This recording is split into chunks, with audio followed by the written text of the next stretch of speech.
Hello বন্ধুরা, moms কেয়ারে আপনাদের সকলকে স্বাগত। আমাদের চ্যানেলের নতুন নতুন ভিডিওর আপডেট পেতে আমাদের চ্যানেলের সঙ্গে থাকুন এবং অবশ্যই চ্যানেলটিকে সাবস্ক্রাইব করুন। অনেক দম্পতি এমন আছেন যারা মাসের পর মাস গর্ভধারণের জন্য চেষ্টা করে যাচ্ছেন, কিন্তু জানেন না মাসিকের কতদিন পর সহবাস করলে সন্তান হওয়ার সম্ভাবনা সব থেকে বেশি থাকে। আজকে এমন কিছু গুরুত্বপূর্ণ 4টি পদ্ধতি সম্পর্কে আলোচনা করব, যেগুলো আপনার জানা থাকলে সন্তান হওয়ার সম্ভাবনা 100 ভাগ বেশি থাকে। তাই ভিডিওটি পুরোপুরি দেখুন এবং আমাদের চ্যানেলের সঙ্গে থাকুন এবং পদ্ধতিগুলো মনোযোগ সহকারে জেনে রাখুন। সবার প্রথমে আপনার মাসিক ডেটটি মনে রাখুন এবং আপনার মাসিক যদি 28 থেকে 32 দিনের মধ্যে হয় তবে সেটাকে নিয়মিত মাসিক হিসেবেই ধরা হয়। তাই আপনার যেদিন মাসিক হবে সেই দিনটিকে প্রথম দিন হিসেবে ধরে মাসিকের ঠিক 14তম দিনের দিন সহবাস করুন। এভাবে একদিন পর পর নিয়মিত সহবাস করুন, কারণ মাসিক চক্রের 14তম দিন হল মহিলাদের জন্য সবচেয়ে উর্বর সময়। এই 14তম দিনের দিন মহিলাদের একটি পরিপক্ক ডিম্বাণু ডিম্বাশয় থেকে বেরিয়ে ফেলোপাইন নালীতে আসে। এই প্রক্রিয়াকে ওভুলেশন প্রক্রিয়া বলা হয়। আর সেই সময় যদি শারীরিক মিলন রাখা হয় তবে পুরুষের শুক্রাণুর সাথে মহিলার ডিম্বাণু মিলিত হয়ে ভ্রূণ গঠিত হয়।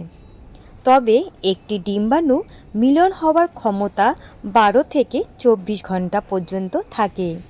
তাই ওভুলেশনের 2 থেকে 3 দিন আগে থেকে একদিন বাদ দিয়ে সম্পর্ক রাখা উচিত, কারণ সহবাস করার পর একজন পুরুষের শুক্রাণু মহিলার গর্ভে 4 থেকে 5 দিন পর্যন্ত জীবিত অবস্থায় থাকে। তাই ডিম্বাশয় থেকে ডিম্বাণু নিঃসৃত হয়ে যখন ফেলোপাইন নালীতে আসে তখন পুরুষের শুক্রাণু ফেলোপাইন নালীতে এসে আগে থেকেই উপস্থিত থাকে, ফলে তৎক্ষণাৎ পুরুষের শুক্রাণুর সাথে ডিম্বাণুর সহজেই মিলন হয়। দ্বিতীয়ত, শরীরের তাপমাত্রার দিকে লক্ষ্য রাখলে আপনি বুঝতে পারবেন ওভুলেশনের দিনটি, কারণ ওভুলেশনের সময় মহিলাদের শরীরের তাপমাত্রা অল্প হলেও বেড়ে যায়। যখন মহিলাদের ডিম্বাশয় থেকে ডিম্বাণুটি বের হয় তখন একজন মহিলার তাপমাত্রা কিছুটা বেড়ে যায়। এটি আপনি ডেইলি না মাপলে বুঝতে পারবেন না। মাসিক শেষ হওয়ার পর ডেইলি একই সময়ে শরীরের তাপমাত্রা মাপতে হবে, তবেই আপনি বুঝতে পারবেন। যেদিন আপনার শরীরের তাপমাত্রা কিছুটা বেশি মনে হবে সেদিন থেকে 3 দিন শারীরিক মিলন রাখবেন, আর তখন বুঝতে হবে যে এটি সবচেয়ে মিলনের জন্য উর্বর সময়।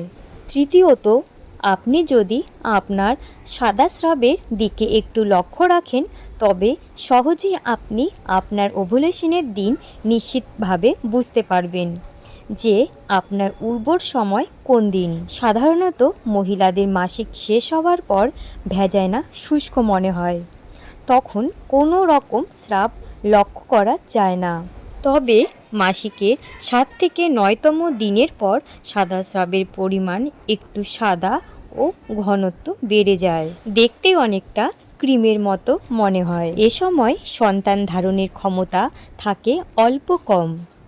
আর মাসিকের 10 থেকে 14তম দিনের পর সাদা স্বচ্ছ পিচ্ছিল, যা 2 আঙ্গুল দিয়ে টানলে সহজেই লম্বা হয়। এমন স্রাব নির্গত হলে বুঝতে হবে যে এই সময় সন্তান ধারণের ক্ষমতা থাকে সবচেয়ে বেশি। তাই মাসিক শেষ হওয়ার পর যেই দিন আপনি এমন সাদা ডিমের সাদা অংশের মতো পিচ্ছিল স্রাব দেখতে পাবেন সেই দিনটি থেকে নিয়মিত একদিন বাদে সহবাস করুন। চতুর্থ পদ্ধতি হল সার্ভিক্সের অবস্থার পরিবর্তন। সার্ভিক্সের অবস্থার পরিবর্তন দেখে আপনি সহজেই বুঝবেন কবে মিলন করতে হবে। মাসিকের সময় সাধারণত মহিলাদের সার্ভিক্স ভেতর দিকে ঢুকে যায় এবং মহিলাদের মাসিকের 10 দিন পর লক্ষ্য করবেন মূত্রত্যাগ করার সময় ভ্যাজাইনাতে হাত দিলে বুঝতে পারবেন ভ্যাজাইনা ফোলা বা উঁচু উঁচু মনে হবে। আর সেই সময় অবশ্যই শারীরিক সম্পর্ক রাখবেন, কারণ ওভুলেশনের সময় সার্ভিক্স উপর দিকে উঠে আসে। এটি হলো মহিলাদের সবচেয়ে উর্বর সময়।